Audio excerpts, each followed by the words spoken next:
Woo, shing, shing. Woo, shing, ping, bing. Yes. Wow, we're so good at fighting. Somebody hire us for voiceover work. Let's do it. We're Foley artists. Yeah. We're folks with our mouths. We are Foley artists. Do you want to play a game? What's your favorite scary movie? Be afraid. Be very afraid. I see dead people. You're gonna need a bigger boat. Here's Johnny. The power of Christ compels you! The power of Christ compels you! Whatever you do, don't fall asleep. Welcome to Talking Horror with Jamie and Nikisha. Hi, I'm Jamie. And I'm Nikisha, and this is Talking Horror with Jamie, And Nikisha. where we share our love for spooky things and talk horror through the lens of human behavior. Well, welcome everyone. Hello. And as we and as we started, a piece of phlegm just tried to destroy my life, but we press on. on. We're here. It's Black History Month. It's a Woo. good time. We're still in it, and we get an extra day, guys, because it's leap year. Oh, that's So- true. Fun times. An extra day to be blackety black. Yeah. And You know, it's just that type of year. it's just that type of year. Well, it's a especially great time to be blackety black because we are talking about the 1998 superhero film Blade. Woo, shing, shing. Woo, shing, ping, bing. Yes. Wow, we're so good at fighting. Somebody hire us for voiceover work. Let's do it. We're Foley artists. Yeah. We're folks with our mouths. We are Foley artists. Yeah, I didn't even have all my props here. Right. Yeah. How are we going to do a 1940s radio hour? Actually, that would be really cool to do. Brian, make that so, please. Thanks. And she opens the door. I like Amazing. it. I'm down. Well, Blade, this was directed by one Stephen Norrington, and it was written by David S. Goyer, and it's based on the Marvel comic of the same name, if you didn't know. And it stars one Wesley Snipes, Stephen Dorff, Chris Christopherson, hey, and Inbouche Wright. Cool. Now, heavy spoilers for everything that is Blade and vampires. And Jamie, please give us all those trigger warnings. I mean, with a movie titled Blade, there's bound to be some insides on the outside.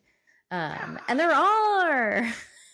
So many blades. Yeah. So many blades. So little time. So little time. This movie's about vampires. So if you don't like vampires, then this might not be the one for you. So there is a lot of blood, sucking of blood, vampire fangs, rave, blood rave? Blood Blood rave. rave? I will say, I'd rather be at a blood raid than an acid rave. From I thought the same Oh, thing. yeah, For didn't you? sure. Yeah, Mm-hmm. totally. The Fall of the House of Usher acid rave definitely went through my mind in that opening sequence. Also, Man. that opening sequence should be considered like in the list of great opening sequences in horror Agreed. movies. Ugh. We'll talk about if this is a horror movie or not, but like Mm. that opening sequence was awesome. Man, I forgot everything about Blade Same. except for the opening. Oh, I interesting. knew that I just remember, I will never forget the rave because I just remember you see Blade, guns a-blazing, and anyway, we'll talk about it, but yes, Well, fantastic. if we're talking about the rave for 1 second, to quote Jamie, did these kind of raves happen in the 90s? Like this feels like a strictly early 2000s, 90s like trope where there's a rave in like a warehouse or the back of a slaughterhouse or Right. something like that. Yeah, Or the so- Sad Matrix world. or in the Sad Matrix Oh. world. Well, that was an orgy rave. Rave, nonetheless. Fair. I mean, But we were good still rave. on spoilers or trigger warnings rather. Yes. But yes, there is also I was like, what else is there? I mean, there is reference to suicide. Yes. There is like a pregnancy and like a traumatic birth experience. Um, feels very like now coded, not early 2000s, late Mm. 1990s, just with like a traumatic birth in a horror movie kind of vibe. Oh, for sure. Yeah, We love our traumatic births. Oh my god. I my mean, God. apparently in the 2020s, it's like all traumatic births all the time. I feel like Yeah. you can't watch a horror movie nowadays without some sort of traumatic birth sequence. I feel Yeah. like it's Or been even in- not horror. It's just in That's like true. pop culture things, like it was also in the Game of Thrones, like the new Yeah, Game House of of the Thrones. Dragon. Yeah. Oh, Yeah. wow. Oh, I was that gonna one say was House of the Fall of Usher, and I intense. was like, no, that's wrong. House of the Rise of the Dragons of Yeah. Usher. Yes. Usher. Still got that Super Bowl performance stuck in my head. So classic. I love it. Yeah. Did I miss anything? Blood. There's like drug reference, but it's Yeah, I think a made up beatings, drug, but still. lighting yourself on fire. Yeah. Um, I mean, talk of like pure bloods and not pure bloods, I That's feel like is true. disturbing. mhm. Yeah, I think Weird and then relationships just with like mothers. gross. Oh yeah. Yeah. Like Oedipus, like Hamlet Weird. and Gertrude type situations Mhm. here. Which is interesting because I read that when Wesley Snipes was cast, he wanted more of like a Shakespearean feel to some of it with like this like over the top emotion, which may have led to that because that felt very Hamlet and Gertrude, like in Act Yeah. 5. I forget what that scene is, Act 4, Act 5 of Hamlet, when like there's that really intense scene with them. Sometimes it's played sexually, sometimes it's not, but that definitely had those vibes in Act 3 of this movie. I feel that. Yeah. Okay. Interesting. Well, if there's no other trigger warnings, because there's literally skeletons coming out of people's bodies, producer Brian, do you have some words for us before we Yeah. start? Hi, everybody. Producer Brian here. Thank you so much for joining us to when we talk about Blade and for Black History Month. If you missed it, we also have episodes on Night of the Living Dead, the original 1968, with the first true black lead of a horror film. And then we're going to re-air The Blackening episode from last year, a movie that we all really loved, and it ranked very highly in our 2023 list. So I'm going to re-air that one for Black History Month. We have a Candyman episode. We did all of the Jordan Peele movies. We have a slew of horror movies that feature both Black creators as well as Black actors and actresses. So definitely check out our list of horror movies that we've done in the past, and find one of those, because we love them, and Black horror is completely underrated, overlooked, use whatever adjective you want. And then Nikisha continually suggests watching Horror Noir, a history of Black horror. You should absolutely check that out as well. But in the meantime, if you want some fantastic content outside of this podcast, check us out on all social media at Talk Horror Pod. That is at Talk Horror Pod. We are on things like TikTok. We're getting close to 20K. We're at like 16.5 or something like that. So join us there. We're doing some really spooky, fun stuff there. You can also find us on Twitter as well as Instagram, where we have original content on those places. So wherever you are on social media, you can find us for sure. But before, and hi YouTube, we're on YouTube. Hi YouTube. Hey. Now, before we get into like our likes and gripes and the plot and all of Blade, I do want to talk about some fun facts about Blade.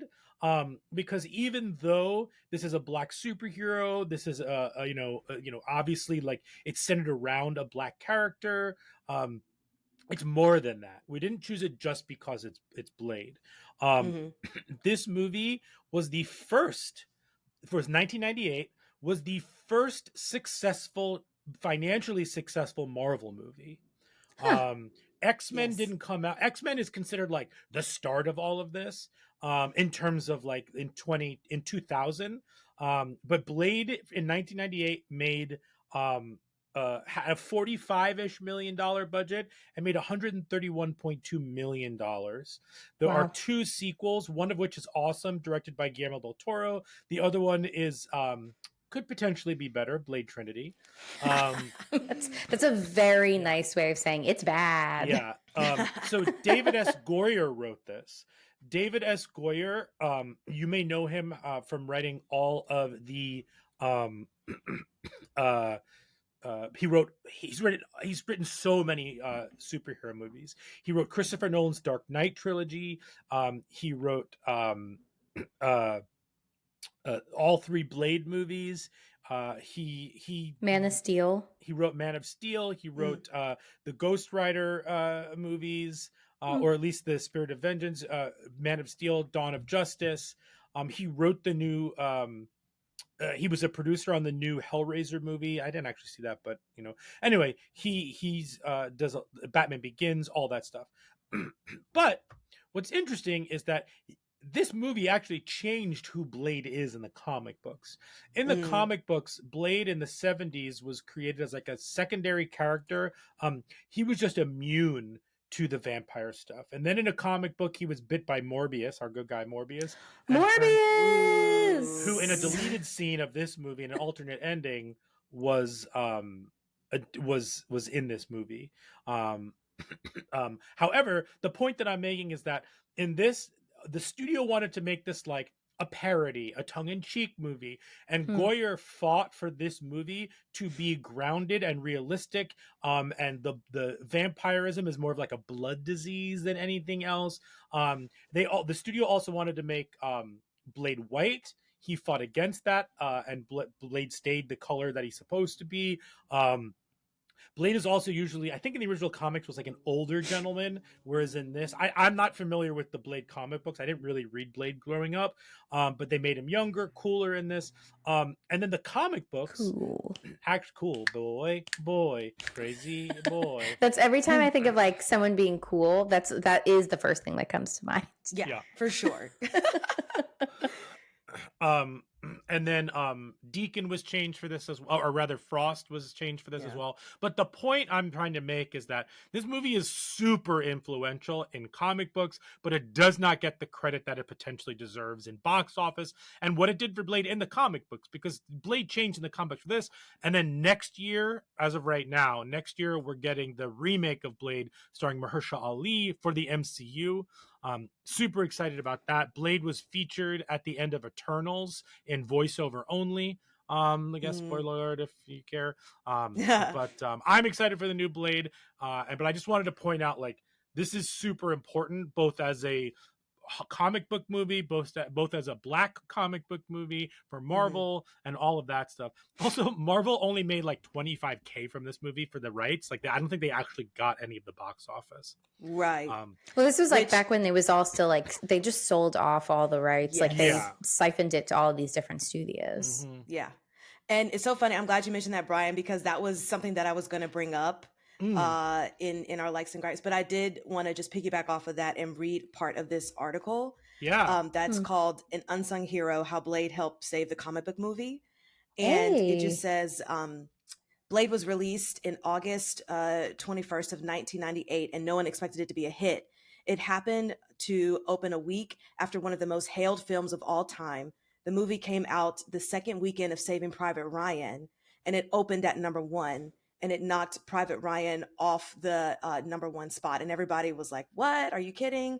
Frankfurt exclaimed and said, everybody was shocked. Like, what is this movie that knocked off Saving Private Ryan?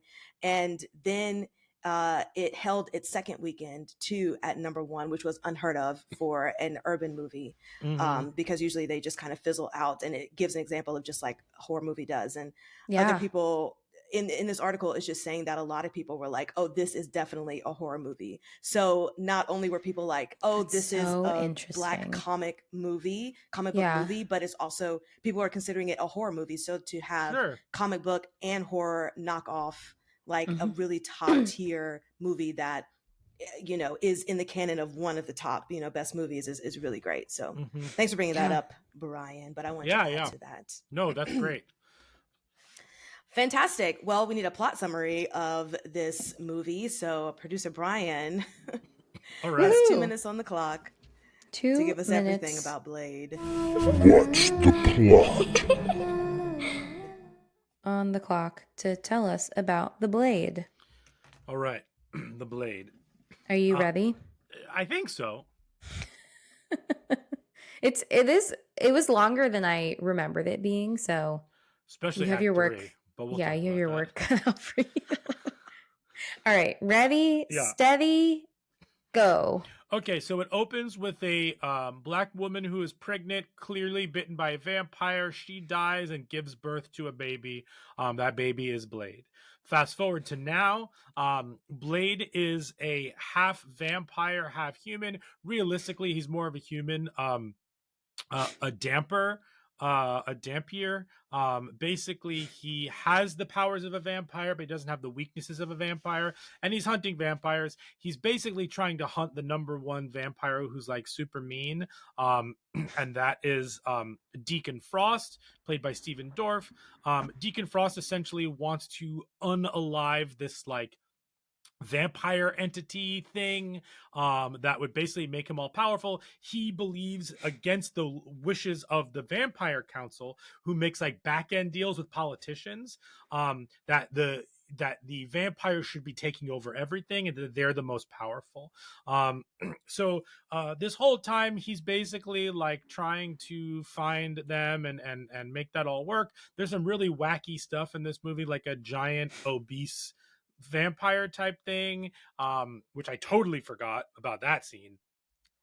But he runs into a doctor. Of course, she's a hematologist because, like, this is the 90s, and of course, she would be a hematologist. She's bitten, so she's kind of in between worlds, like Blade is. He saves her. Whisper, played by Chris Christopherson, is kind of like his right-hand man who helps him. They all have this, like, trauma with vampires. Then at the end, he finds that his mother is actually still alive, but, like, brought back by Deacon Frost, who bit her. Anyway, Deacon Frost ends up, like, bringing this thing to life. He becomes this entity. They fight in a cool fight scene. He gets him, he kills him. That's the end. And then Blade still's hunting, and they're going to try and figure out a cure for Blade because he keeps needing the serum to make him not want to drink blood. But the woman lets him drink his blood so she can be powerful and fight. And that's Blade. And that's the plot. More or less. Oh, and Yeah. Wesley Snipes is super cool the whole time. Yes, the whole time. He F-bombs everywhere. Oh Mhm. man. And It's so cool. Wesley Snipes is so cool in this movie.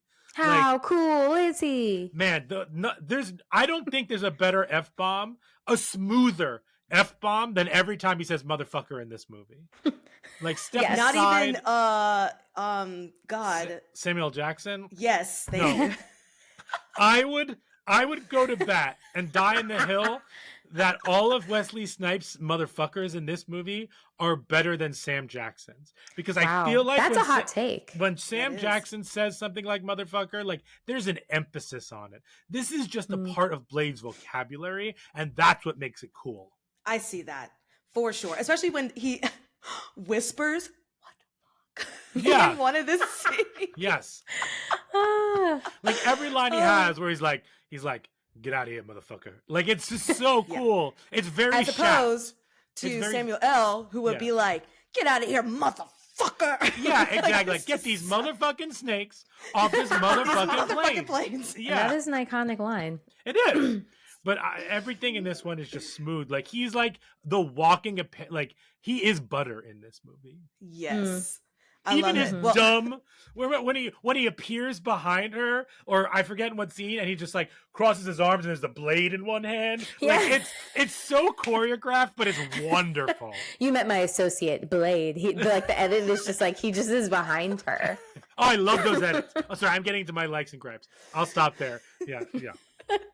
Yes. Okay. Well, let's get into our first segment, likes and gripes. And now our likes and gripes. Okay. This is not anyone's first time seeing this, is it? No. No, but it felt like it because the last time I saw this was 1998. Truly. I've seen the second one and the third one more than I've seen the first one. I've seen the second one the most. Oh, Okay. Because Okay. I've done like Guillermo del Toro rewatches. You know what I mean? Like, Yes. it Yes, falls yes, into yes. a weird, different category than this first one. Right. But yeah. Okay. Well, I'll go first because mine is pretty short, and then we'll go around the bend. The But river yes, bend? Just around it? just around it, the river bend. Um, I have definitely seen this, but like Brian, I forgot so much about this movie, except like I said at the beginning, the rave scene, because I think it is so iconic. And then maybe, in my watches of Watch Mojo movie moments, it's probably come up on that, as well. Sure. Love Wesley Snipes. First thing I put on here was Hey Sanaa Lathan, because I absolutely blocked out that she was in this movie. She plays his mom. And I didn't even realize like how important she would be at the end because I forgot all that mom stuff. But Me hey girl, too. how you doing? Yeah. I love that the club is underneath or behind like a butcher shop because it makes sense for like the blood and stuff. So I was like, oh, that's cool. I like that. I get it. I love the sidekick Quinn of Deacon Frost because he just gives such corny ass comedic relief, but like I dig it, and it still kind of fits within the vibe of the movie. And I just also love how he's always talking shit behind the people that are about to fight Blade. Like, what are you doing, sir? MVP of this movie might be Donald Logue as Quinn. Yeah. Like I really liked he's great in everything, but like Yes. you're totally right, Nikisha. Just like he feels alive, pun intended. He feels alive Yes. in every scene, whether he's in the background or has lines or not. Like he is a very clear, well-defined character. And whether that's from the script or Donald Logue's performance, it's probably a combination of both. Like, I think so. He's wildly memorable from this. He's more memorable than Steven Dorff is as Frost, for sure. Yeah, for sure. Absolutely. So I just really enjoyed every time he was around. The first half of this movie, I was really digging the CGI for it being 1998. So I'm going to put that there until we get to later parts. The burned body jump scare in the hospital got me, and I was very upset because I was like, of course he's going to come back to life. Why would he not come back to life? Yeah. And it still got me. I always have a pet peeve when people touch things that aren't theirs, and fucking Karen touching all the blades. Shit. I'm like, girl, what are you doing? You just experienced, this is the doctor, and you just experienced this crazy vampire and you got bit, and now you're in this weird place and you're just touching all the things. And you see all these weapons. I'm like, girl, you must know better. Please do better. It's one of those crazy things where like don't touch shit, but also you kind of need to touch shit so that we know there's a foreshadowing that his blade has that like that mechanism that like but also like you could do it another way, but like stop touching stuff. Like, what are you doing? Like, what? It could still have been like a nice surprise, if she didn't touch it. But I was just kind of like, girl, come on. And this is a black movie too. It's like, y'all do better, please. Don't.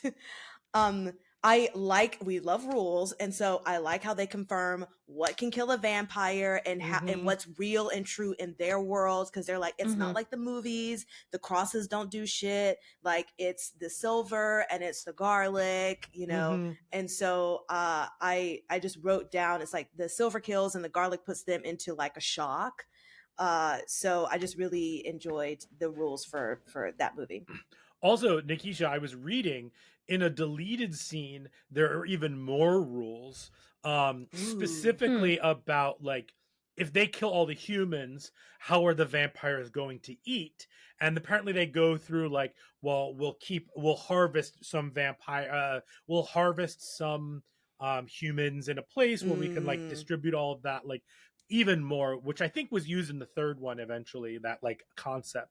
But I mean, just give me all the rules. Just give me all the rules. And if you follow them, great. And I feel like they all followed them very well.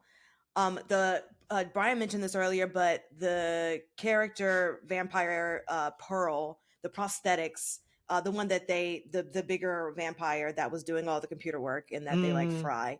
I really thought that the prosthetics for that was like the makeup for that was fantastic. Sure. I also love how this movie borders like black exploitation, the 70s movement of black movies with all of the like corny lines, but you know, the character is so cool and, you know, collected, but has kind of like corny lines. Like there was one that Blade says when he's talking about Whistler, and he's like, "We have an arrangement. He makes the weapons, I use them." And I'm like, "Oh my god, it's just so."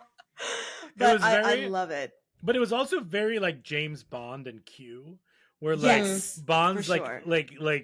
it was that kind of relationship where like he's like, here's some like bullets with garlic in it, here's some this, and then he's like, cool. It was I enjoy that aspect of a lot of like secret agent movies or movies like this for sure. For sure. And I think they did, yeah, a good job of like not going so far to the left with it. Yeah. Like you said, Brian, like what the movie was going to be, but then they wanted to make it more serious. And so I think that it blends a good amount of like comedic things, but while also trying to be like cool and serious. And, Totally. you know. The balance of this movie is kind of a miracle. Like, yes. And I think that's not only writing and direction, but I think that Wesley Snipes is so cool that anything that seems not cool is pulled to the cool side. Because even if you're laughing at it in like even if you're laughing at it in like this is a silly way, there's still like this like heavy grounded, almost Shakespearean nature to it because Wesley Snipes is like wildly balanced and focused on what he's doing. Like he truly is the thing keeping this movie together from a tone perspective at the very least. Yeah. Absolutely. He's keeping it together very well, which I really enjoy. Also enjoy the rules about Blade as far as him being like human and vampire and like what those rules are. I thought that was cool. I also dug the scene with the head council master being like exploded when it was like dawn when Frost like brought him out. I just thought that whole like CGI scene was pretty cool. Although I was surprised at how quickly the sun rises. Truly. It's like 30 seconds and then up full sun. Yeah. It's like that's never happened to me before when I've been watching the sunrise. Yeah. Yes. Also, there are these amazing scenes that have a really interesting point of view. Like when they're chasing or following the cop, it's showing you how much time is actually passing in this like, but it's like sped up. But then when you get to the sunrise sequence, it's just like you could have done something like unique, but instead the sun just rises very quickly. Yes. It's like, okay, we got to hurry up and get this guy dead. We got other stuff to do. I loved, there's a lot of shots that I loved in this. When Blade puts the gun through like the little waterfall and is like shooting people like towards the end, I just thought that was a really cool shot. I really thought the moment with the mom was awkward, and we can talk about that later, but I know she's explaining that like your mother died a long time ago and I'm not her, but that whole scene just like really made me uncomfortable, and it's like, okay, this is ugh. But I understand like the purpose and where it's at, especially like with like the Oedipus complex and all that stuff like that. I love the glasses catch of Blade, like at the end, and then like the 90s music is blaring, and he's like, he's about to whoop ass, and it's like, yeah, this got movie my glasses has back, some ready to go. Yeah, amazing needle drops. Yes, absolutely. Also, Nikisha, the soundtrack of this movie, actually. It peaked at number 36 on the Billboard 200 and 28 on the top R&B hip hop albums. Nice. But so like even the soundtrack to this one did really, really well. And I feel like this is a blueprint for a lot of Black-led superhero movies when you look at like Black Panther doing really well. And I think that's smart because like more than a lot of other cultures, the R&B hip hop movement like is so important to like what like to everything when it comes to that. So like why wouldn't you pair it with something like that, both from a marketing and obviously money making perspective, but just from like a making this a specific type of experience overall? Absolutely. And you know who also does that very well is Jordan Peele in his horror movies. Yeah. Of bringing in Black artists and however he mix and mashes it up, it's just very cool to have something that's familiar, but also within the genre of horror, how he like changes the mood of the song, but it's a familiar Black song. Like, it's fantastic. Mm-hmm. And I go back to the CGI now for the very last big fight with Blade and Deacon Frost, because I was like, this CGI is a lot right now, with like the blood coming back into the arms and stuff like that. I was just kind of that took me out of it a little bit, so that's like a little bit of a gripe. When the CGI in the other scenes felt more intermingled, I guess, even though it was like in the 90s. Sure. I just thought that when we got to that end point, it was like, oh, I don't know what happened here, but like, let's go back to what y'all were doing before in the first half of the movie. And my last thing and last gripe is that I am so sad that Tu Wong Fu did not come out at the same time as Blade, because what a character switch that would have been for Wesley Snipes to go from that to Blade, like our girl from Emily Rose and White Chicks. But Tu Wong Fu came out in 95, and then Blade came out in 98. I mean, that's still like, that's not that much time it's that not has passed that much between time, like but a I was character flip. Yeah, but I was like, oh, that would have been so fantastic to be like, you went from like Blade to Tu Wong Fu, or like Tu Wong Fu to Blade, like back to back. I mean, he's still an incredible actor, but that's just a personal like. But like, man. Pre-jail, Wesley Snipes had an incredible like filmography. Like, yes, Jungle. To your point, Brian, like I was trying to look up to see, and he has a Wikipedia page, but he has a separate Wikipedia page for all of his roles. Yeah. Like usually they'll all be listed together, but like there is a separate one that lists all of his stuff because it's so much. Yeah. I mean, just alone you have Major League, Jungle Fever, White Man Can't Jump, The Great Passenger 57, Demolition Man, To Wong Fu, Money Train, which I love, Waiting to Exhale. The Fan is a great baseball movie. Murder at 1600. He's in U.S. Marshals, the sequel to The Fugitive, which is actually pretty decent. Blade, obviously, Blade 2, Blade Trinity, and then you have some other fine movies. He's in the Expendables 3, and then post like jail time and all of that. It's not as you have Dolomite. He was Coming to America 2.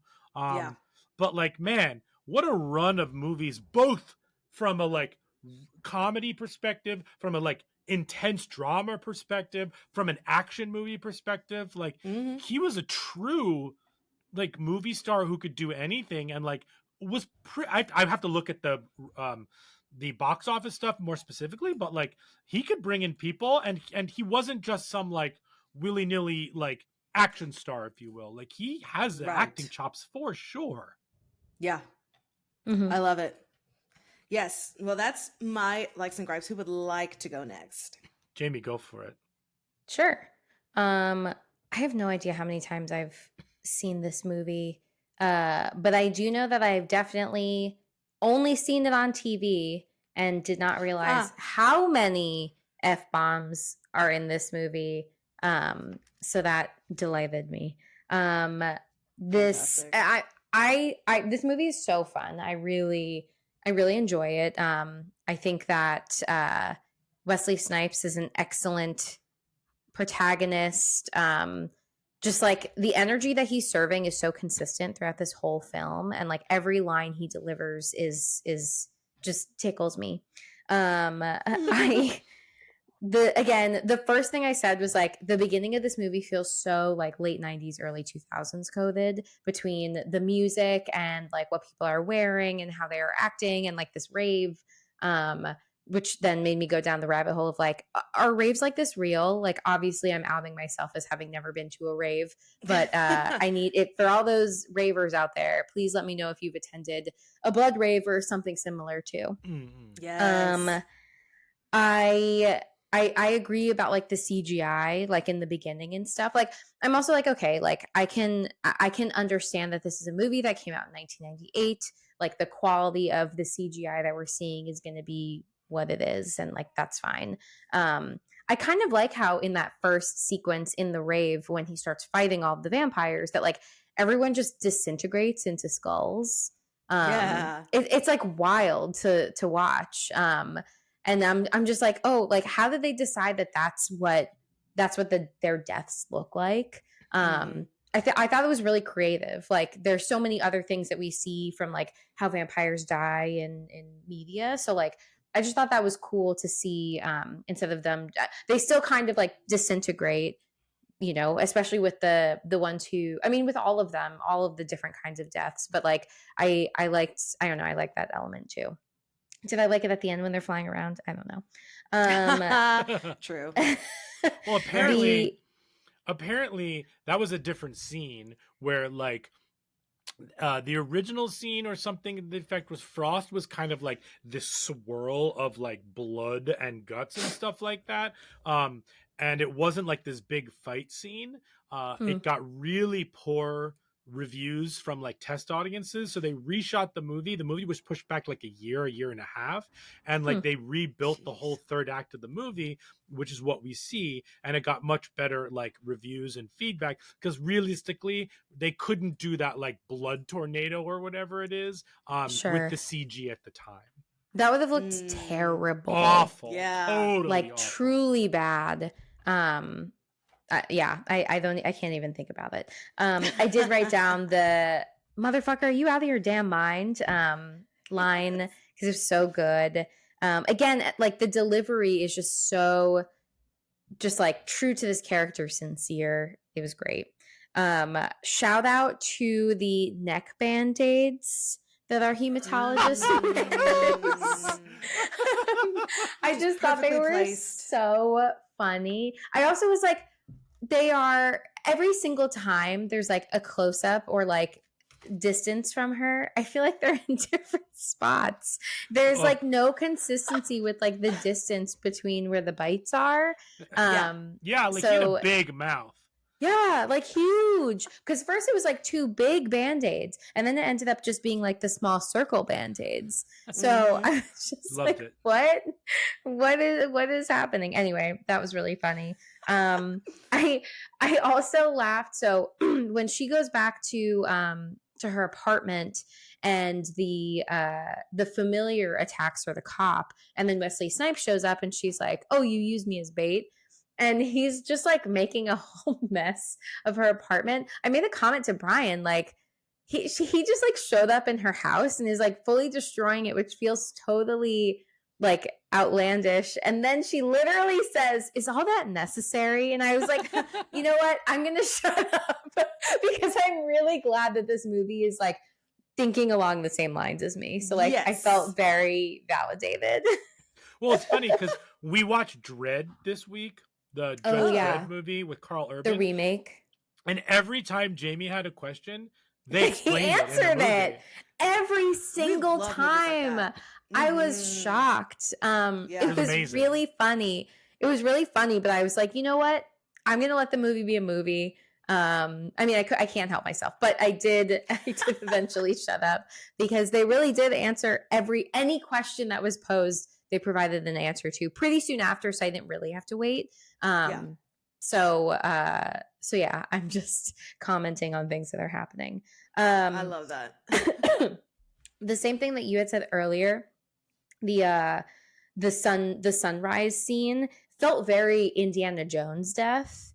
Just like the way, again, like there, it felt some part like claymation stop motion-y in the way that that they let that body die. Which made me wonder, like, did they actually intercut any element of like practical effects with the CGI for like the bigger deaths, if you will, or like the characters that were like, you know, had more importance? Because that definitely didn't just feel like the CGI deaths that we had gotten earlier or later in the film. But it stood out because I thought that that one like looked really good. They also all the vampires seemed so surprised when he like exploded, because you see it from far away. At one Mhm. point, like they pull back and like they all like either the force of the explosion of the vampire blowing up pushed them back, or they all took a step back. But either way, I was like, what were they expecting to happen? Like they Right. were exposing him to sunlight, so like obviously something bad was going to happen. But like, why wouldn't you take a further steps away so that you don't get blown up? Anyway, Exactly. I just wrote scene with vampire skeletons. I did write skeletons. My phone tried to autocorrect it. That I think at that point, yeah, it's really hard to know what would have been a better way to like do that whole scene, For sure. because I can't really think of anything. At first, I did again think it was cool that the vampire skeletons were like coming out of the human skeletons that existed within the vampire's body when they Mhm. were all dying. But then them just like flying around and like flying through Stephen Dorff's character, I kind of was just like, like between that and like the blood CGI that was like, it looked real coagulated, kind of like Yes. worms. It just didn't look good. And again, like I'm not being overly harsh because I know this came out in 1998, but like I don't know, it just I definitely think that this movie suffers from like a third act problem. It still has some great fight scenes that like are very enjoyable and like consistently. Shout out to like any hallway fight scene. I always get super excited for. I think Yeah. they're usually Yes. choreographed very well. There's an earlier one where he like first comes in. I think it's when he comes in on the motorcycle and is like fighting everyone. So like those are all good, but like even with the fight scene at the end between him and Frost, it's still, I don't know, it just, it's not great. But I can't really think of like what I think would fix it necessarily. Yeah. I also totally forgot that like I when they keep talking about the blood god, I was like, is it like someone that comes from somewhere? Like, is it like a totally different person? I feel like their explanation of all of that stuff kind of Mhm. fizzled when like there feels like there's this big buildup in the first two acts of like whatever he's working on. It's like, oh, he's like trying to uncover something, and it's also like, why is he the first person who ever thought of this idea? Mhm. Why is the head of the vampire collective like so quick to write him off? Also, they never really explain why he's there. Like, I agree. He's a Yeah. half-blood. How is he in the council at all? yeah, they Whoa, they Nikisha. don't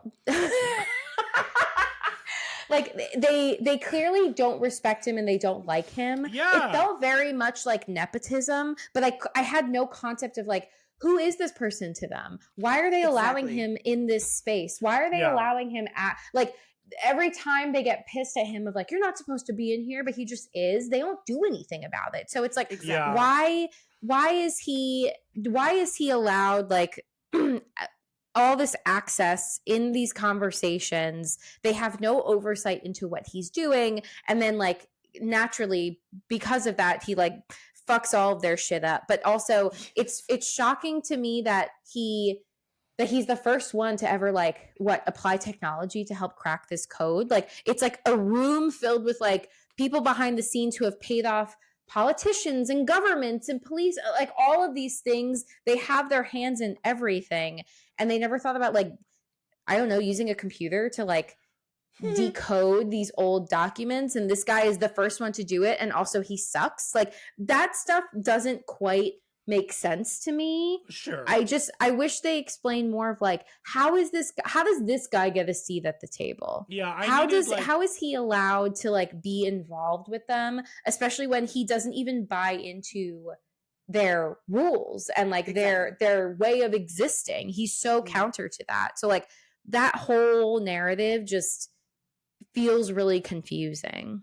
Yeah, I needed the person who turned him, to be in that room, who like Yeah. has a soft spot for him, or like you said, nepotism in some way, or like something like that. But on the flip side, like a different version of this movie is the older generation of vampires. There's more. It's more phoned in or like telegraphed in or like on the nose that the older generation like is just interested in doing it the same way they've always done, and they mention Right. that. But like, I think it would have been more interesting if there was more of a back and forth between like, we need to use this new technology in the world to like get us to the next level, as opposed to them just being like, we'll just keep making deals with senators. Like, I feel like there's like a Yeah. stronger narrative there than was actually used in the movie. But like, this also feels very 90s. Those scenes in particular with the vampire council in that room with like this one like bad boy vampire sitting at the table felt more, without a real explanation of like what's happening, felt the most 90s of anything. Yes. I think that's agreed. fair. With all that gel in his hair. Oh, so much. Oh my god, his hair. It's Ooh. also really funny because like one of the first things I remarked out loud was like, man, Wesley Snipes just looks so good in this role. He's like just the whole thing, his outfit, like his face, his facial expressions, like he just looks excellent. The fade with Steven- the tattoos. Yeah, Ooh. Steven Dorff looks so fucking goofy to me. He's so unattractive in this movie. I'm like, why Yes. do all these women want to meet him? Like, he's not hot. He just looks greasy and like smarmy and like he's like, there's nothing wrong with like being super thin, but like I think just the comparison to Blade just being so like jacked and badass and so skilled in like martial arts and all of this stuff, it's just like Steven Dorff just looks like real meh. He looks like a coked up Yeah. finance bro. Yeah. Yes. I don't even know if finance bro is the right thing because he doesn't, but he Club does look promoter. coked up. He looks like a Yeah, he club- looks like a coked club up club promoter. promoter, a blood rave promoter. Yes. I mean, that is what he is. That is what he is, really. Yeah. Right. Yeah, but So, like he good just job. doesn't look healthy. I mean, I get that he's a vampire, but like compared to all of these other vampires who like look fine, they just made him look not good at all. Mm-mm. So pasty. So pasty, but like really the hair is just Yes. like, I'm like, oh, take a shower, wash your hair. Do It doesn't look vampires good. shower? I guess. That's a great question. I mean, They they're must. still stinky. They use soap. It's not like garlic water. Yeah, they're not using like garlic soap. Yeah. They got to get the blood off some kind of way. That's fair. Since they're having Um, blood raves. Yes. I also really like the string beheading that he does at the end to Quinn. When he's like, I got all my limbs back, I'm ready to fight you. And he's like, fuck this, I'm over it. And just like pulls out his fancy string and like chops off his head really fast. I was like, he should have done that the first time, but whatever. I like I that can't Blade get mad about it. like tortures him, like lets him live because he just like enjoys like egging him on and teasing him. I enjoyed that aspect of it. Well, I also imagine that it's like, don't fully kill him because he's like, take these messages back to Frost, Yeah, kind that's of true. thing. For sure. Um, Yeah, that's a good point. Yeah. I would say that really my biggest gripe of this movie is that it hates women. Big time. Oh, man. It really Mhm. hates women. Everyone is called a bitch. Like Mhm. they really just don't give a shit about like between his mom, between the hematologist, just like all My collectively, God. every woman is like truly second string Mm-hmm. and treated like crap. Big time. Yeah. Yeah, So that's all I it's, got. It's pretty wild, but also very 90s of them to Sure. Yeah. Where it's like they don't care about women. no, Sometimes maybe still contemporary. even till today. Yeah. Mhm. Yes. Yeah, I was also it's also one of those kind of like all the things are happening, but these women are running around in the tightest of tightest outfits, in heels. Their hair is perfect. It's like, hematologist, how did you have time to like recurl your hair in all of this? Because I literally was looking at it like, oh, okay. And now she is just like perfectly done up, badass. She now like knows how to use a gun with one hand, and I'm literally like, I Oh, can't even attempt to like yeah. shoot with two hands. And she's just like, yeah, now I've been with Blade for 48 hours since time moves by so fast.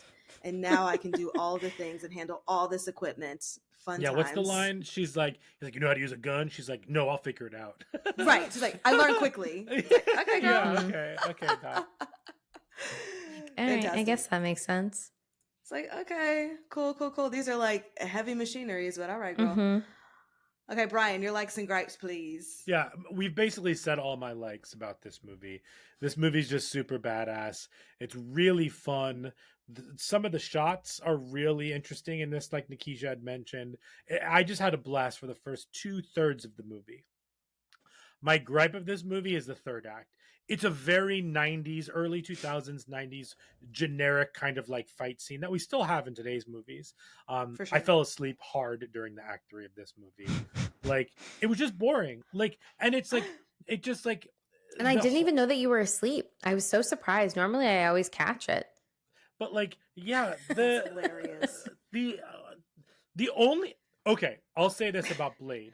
The only interesting thing about Act 3 of this movie, especially when I love the first 2 acts of this movie, is the stuff between Blade and his mom.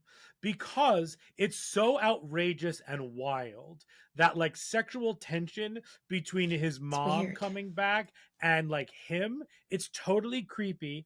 However, I read, as I mentioned earlier, that when Wesley Snipes' production company came on to help produce this movie, he wanted to infuse some of the like Shakespearean tragedy elements of like Hamlet or Lear into this. And to me, that sequence with like Blade and his mother is very reflective of Gertrude and Hamlet and kind of their conversations in later acts of Hamlet, where like there's this like weird sexual tension between the two. So for that reason, I kind of enjoyed it because it like elevated this fine generic act 3, and that was probably the most interesting choice and specific choice. Even if you don't like it, I thought it was interesting.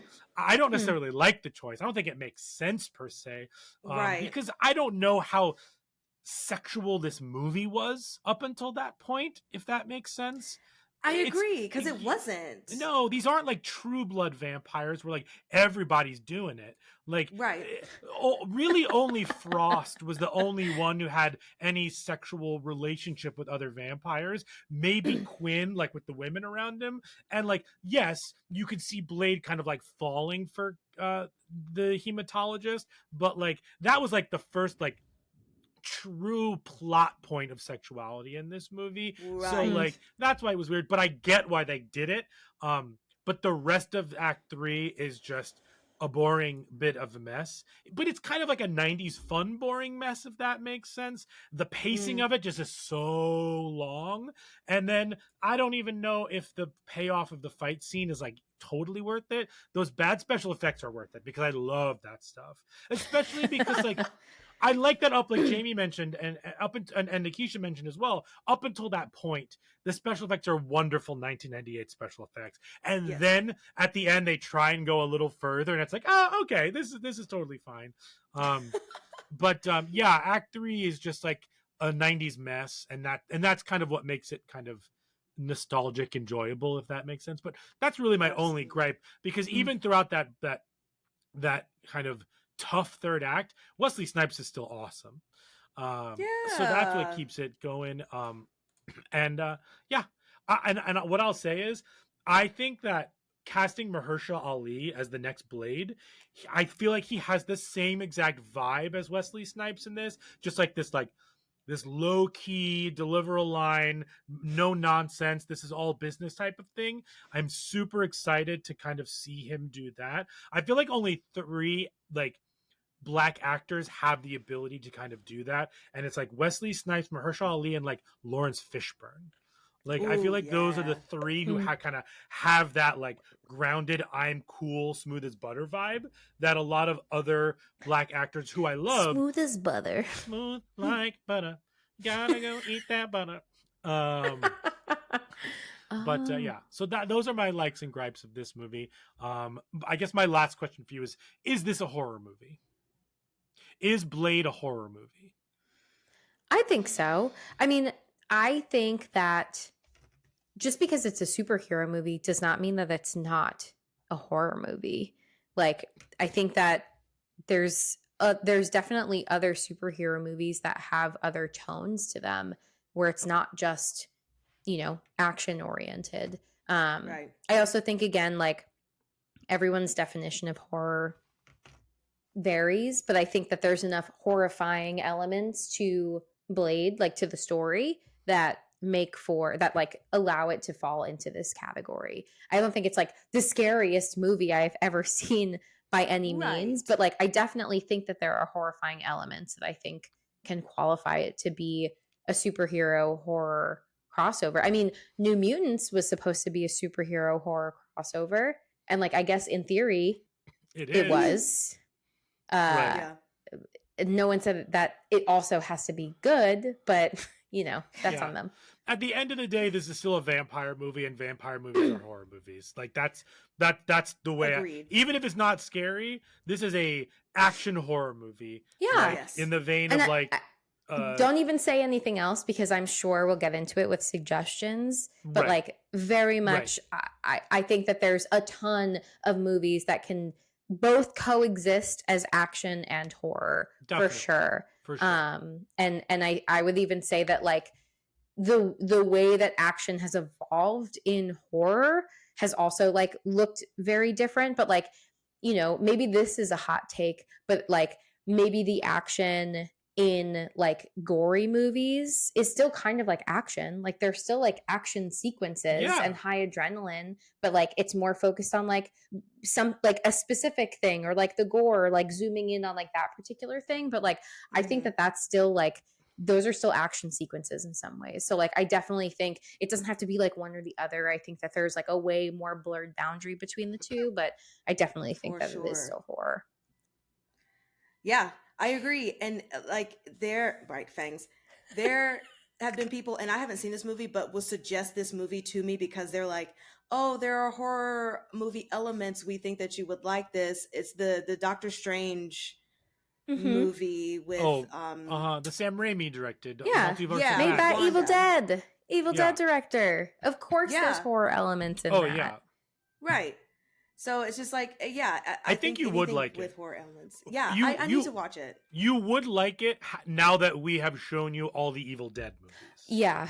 I think you'll I like appreciate it. Okay. the things that it does because it's not totally doesn't go like full ham on the corny stuff, but I think that like you can definitely tell that it's the same director. Mm-hmm. I dig that. And I think I would definitely appreciate it. Also, I love Wanda, so I want to see her Sure. do all the things. Yeah. Mm-hmm. Fantastic. Any other likes and gripes before we move on? No, this is a badass movie. Woohoo. Movie. Badass movie. All right, let's move on to our next segment. Brains.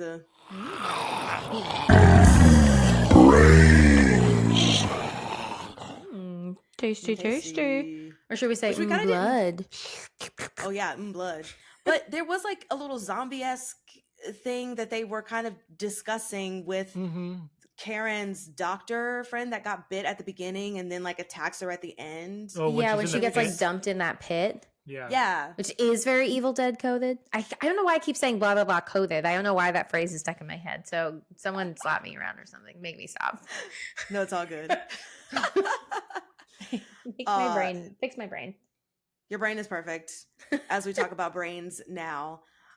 So my first question to you is, oh my God, it was 1 a.m. I'm going to see if this is actually even coherent when I wrote this. Okay, I am just, this is so general, but speaking on like people who might not have grown up with their biological parents, right? Okay. So if someone had the opportunity to meet their biological parent as an adult, what counsel would you might give them to help deal with maybe inherent trauma that they might have of that absent parent? Good question. Uh, Good question. Good question. Yay! Good question. We really pulled that one out of Blade. Out of my ass. Okay. Yeah, that's a good one though. Yeah. I mean, I think like managing expectations is key because I think like Mm. despite it being despite there being a biological connection to someone, I think like not having that relationship, like a relationship is more than just blood. And so like without Blood. having blood, um Ta-da-da!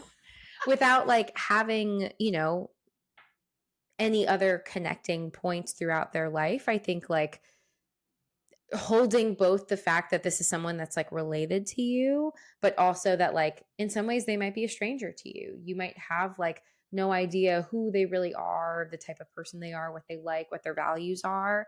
And so Mhm. like it is kind of like meeting a totally new person that you've never met before, but also you have this other connection to them in a different way. So I think it's like holding both of those truths at the same time, which I think is really hard. Like again, Yeah. I think we don't like to think in complexities as like humans. Like it just makes things more complicated and difficult. And so it's like allowing both like the confusion and like the like all of these like mixed emotions that could be at play with the idea Mhm. of there being a connection without knowing this person. Yeah. So I think like, and I don't think that there's anything wrong with people like seeking out connections with like biological family that they've never connected with before. I think it's Mhm. more just about like managing expectations and like Yeah. being and like taking care of yourself. Like you really don't owe anybody anything, especially if it's someone that like hasn't been in your life. So you get to decide what kind of relationship, if any relationship is something that's interesting to you. Mhm. And like that I think is really important, that like just because you find out that this person like exists and like where they are doesn't necessarily mean that you like owe them your time or owe them a relationship now that you've like connected with them. Yeah. I love that. I love that you don't owe anybody anything. I mean, for anything, truly. for truly anything. No, But yeah. amazing. That's a great answer. Second question is what could a person tell themselves, or what would you advise a person to do if they're in a situation where they can no longer help a loved one and have to kind of lead them to their own demise? And that's just a reflection of when Blade had to like leave Whistler and be like, here's the gun and I'm going to walk Mhm. away from you. Like, I can't help you anymore. But in a more general sense of like, maybe you have a family member that's like going General down a sense. path and you're general gist and you can't, help them anymore. Like, how can you come to terms with that? How can you be okay with like, or what can you tell yourself to be like, I have to let this go because it's not my responsibility? Yeah, I think that like it's really hard to walk away from people that we care about, because like we don't want to see people in pain, but I think it's also a reminder of like what we have control over versus what we don't have control over. And Mm, even if we provide all of the resources and like support available to others, it's still on that other person to like take advantage of those things and like use those resources and tools. yeah. And it's not that you didn't do a good enough job to help them. It's really just like it's on them. They have to be motivated like intrinsically to want to change or like, take advantage of that resource or whatever it is. And it's not a reflection on you. And so like reminding yourself of like what you have power and control over, and you can't control other people. You only have Yeah. control over yourself. And like with that, you gave them all of the resources that you can. You can't make them now Mm, use those resources.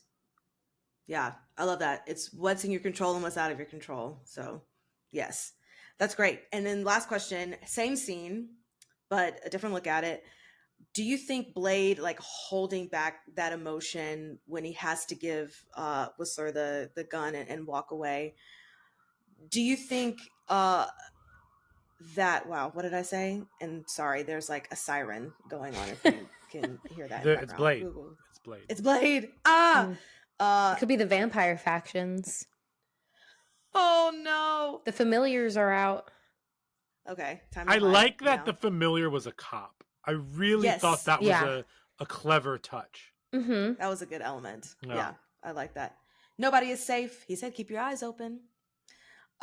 So do you think Blade holding back that much emotion in the scene with Whistler killing himself might be like a result of losing his mother? Because like he doesn't even shed a tear in that scene. And like Whistler was like a father to him. So what do you feel about that scene and how Blade portrayed that? Like, do you think that's even a believable reaction? I think so. I think that like I think that they present Blade's character enough where he doesn't really let people in, and like even the comment about like him bringing Karen in as like a mistake, like that there is some element of him that has connections to people, but it's like it's not a lot. It's like slivers. For sure. Yeah. And like I can also see like that most of him feels like he's so focused on the mission. Like even at the end when she's like, I can come up with a cure, but again, like this is what this means for you. And he declines, basically being like, I need to continue on this mission that I've like set myself out for.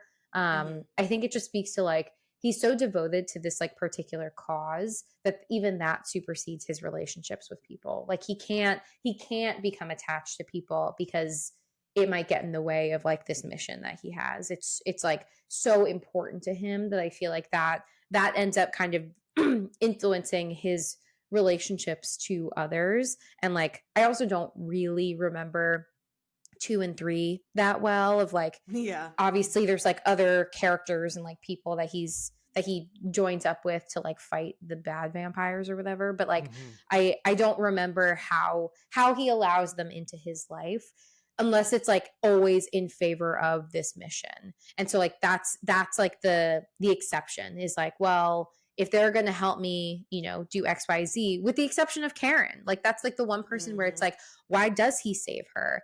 He doesn't know that she's like a hematologist. He doesn't know that she can potentially like come up with a cure or like come up with a cure for him, not just for regular humans who are bit, but like, which I'm also like, keep her around. Like, wouldn't you want to have somebody who's like mass producing a cure to cure humans who are bit by vampires who are turned, the half-bloods, if you will? Like, why wouldn't you want to create that resource? Whatever. But like, I do like, there's something there where it's like, what does he see in her? Maybe it is the connection back to his mother. You know, again, this movie doesn't really like women, so I don't know if I'm giving it too much credit around that, but I think in general, like the Whistler relationship is they aligned so much on like this mutual, like they're both mutually helping each other out for the greater good, that like gets in the way of having this like vulnerable moment. Yeah, that makes sense. At least I think. I don't know. Yeah, no, for sure. But like you said, they set him up to be like this particular way about his relationships with people. So that makes sense that he's not, you know, giving of emotion, a lot of emotion in this movie and in that particular scene. Fantastic. That's all that I have for brains. Thanks, Jamie. Should we rotten tomatin this? Yeah. Rotten to molten.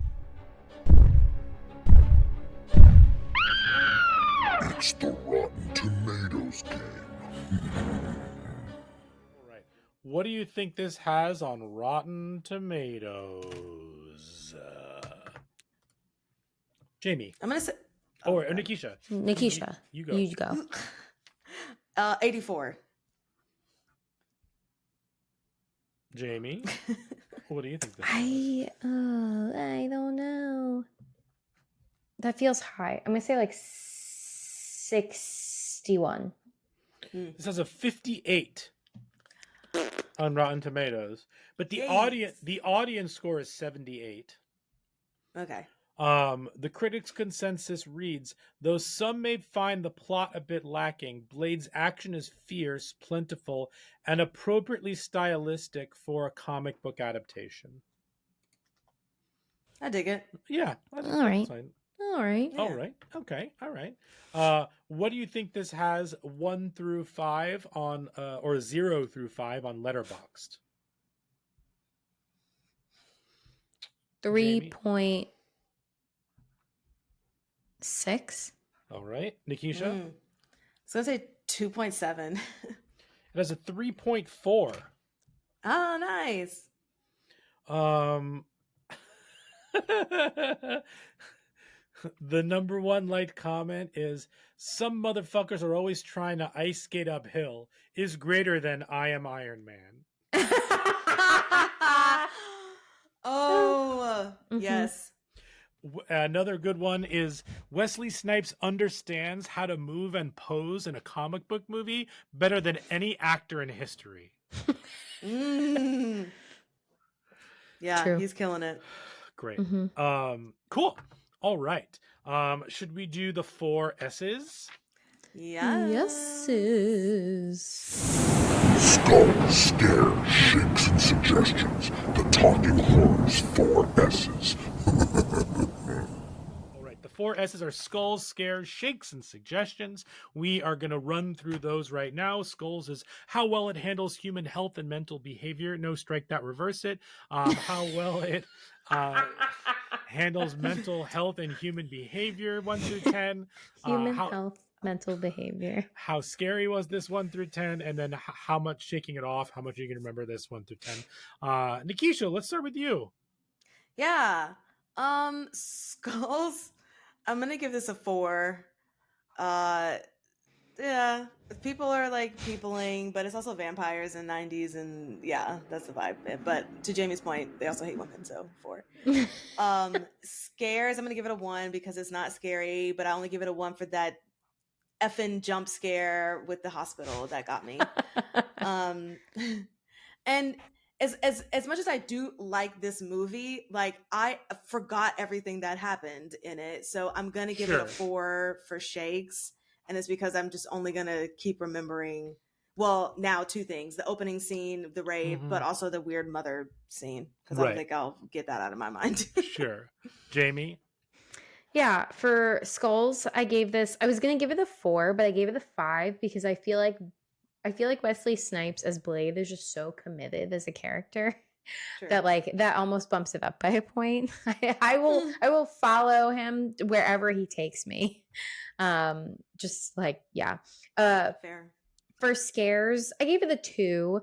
I think because of like the level of violence that's in this movie kind of bumps it up a little bit. It's just like there's a lot. It suffers from the fact that almost all of the blood is CGI blood. But I think that, they're doing whatever they can with what they have at that time. But I think like it's a really gory. I'm so glad this movie's rated R. It has to be because there's a million F-bombs. Yeah. But it just, I feel like they're able to then do a lot more of these like wild, gory death scenes as a result. Am I right? Was it rated R? Yeah, it's rated R. Good job. For shakes, so while I didn't remember like a ton of what happened in this movie, I ended up giving it a 6 because I do feel like Blade is this iconic movie between like his character, what it did for like Marvel Studios, but also the vampire world, not vampire world. I don't know vampire world, like vampire. No, the vampire. Vampire action movies, vampire action horror movies. I do feel like it kind of opened up a lot of things, and I didn't actually look at a lot of the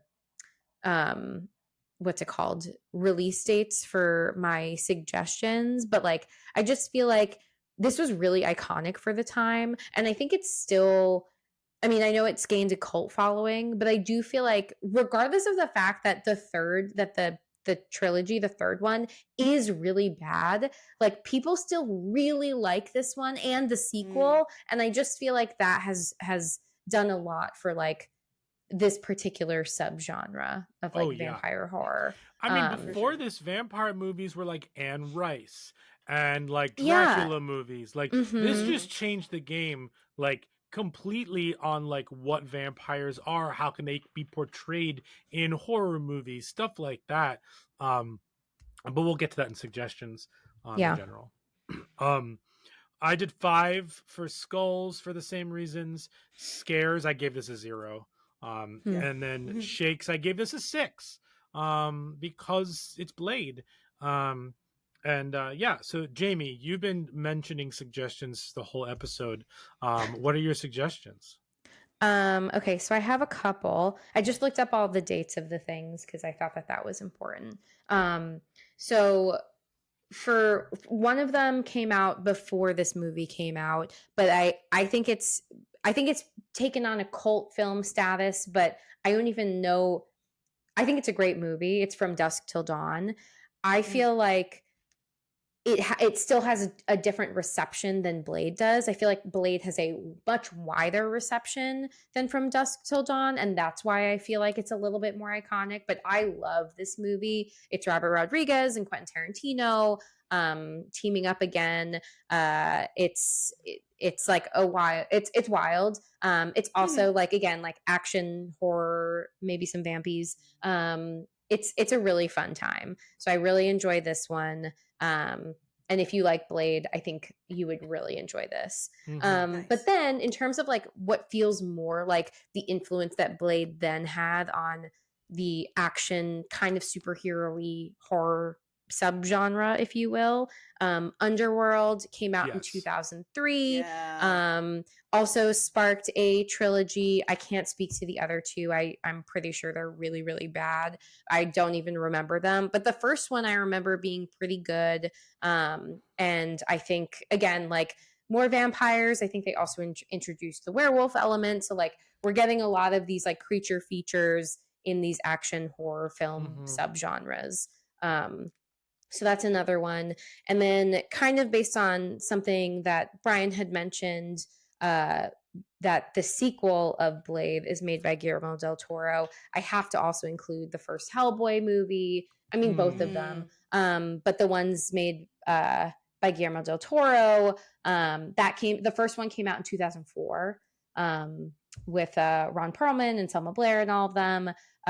Also great. A superhero film, questionable on the horror, but I feel like again it's like it has enough elements that I think it definitely falls into that category regardless of the name being Hellboy. But like I do feel like it's kind of all in the same realm of like very similar themes being hit, so I felt like it felt important to also include that one.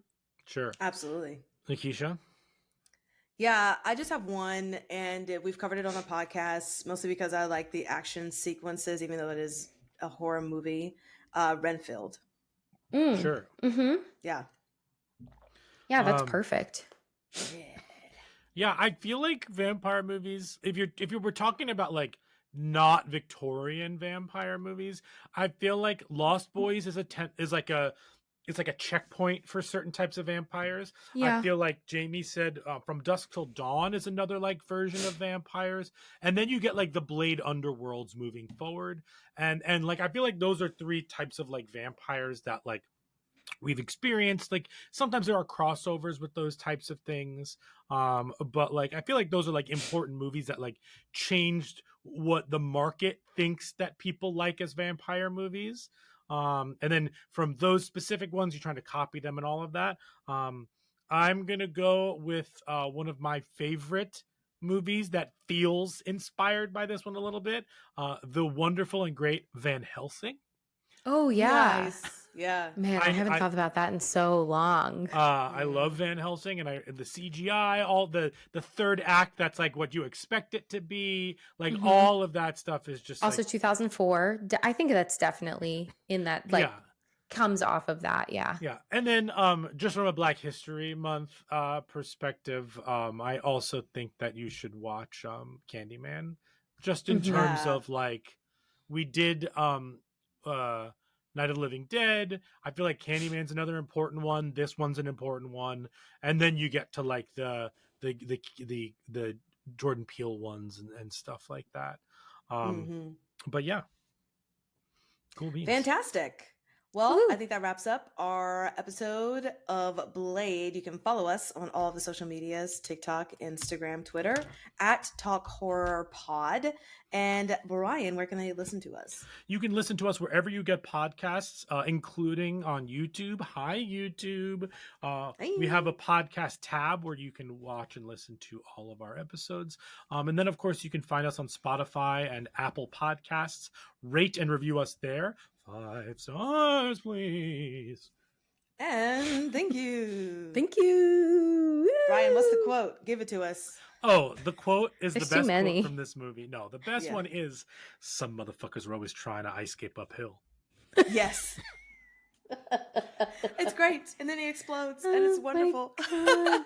There's so many funny ones in this. Some Yeah. This movie motherfuckers really are cracks me always up. trying to skate uphill. Always trying to Great skate line. uphill. My next Yeah. tattoo, my first tattoo will be that.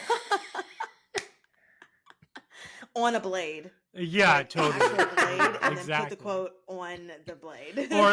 or like it's his sunglasses, but like the outside rim is that quote. Oh yes. Make it so. Yeah. Oh my God. All right, thanks guys. Bye. Bye.